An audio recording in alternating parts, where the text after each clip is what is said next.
النهارده يا جماعه انا وعم عبده هنعلمكم التوفو الصيني بيتعمل ازاي. تمام؟ هو ده معمول بالجرين بينز بس هو بيطلع توفو برضه. يلا معاك. عبده بيحط هنا الحبوب. حبيبي قلبي.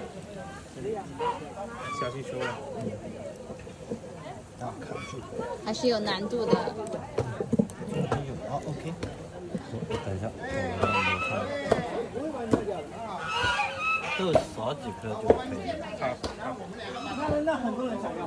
عبده هنا بيحط الحبوب والميه واحنا بنعصر بقى. بتطلع الحبوب من هنا زي ما انتم شايفين. يحط تاني هو الحبوب. يحط حبوب يا عم عبده ويحط ميه نعصر تاني فبيطلع شبيه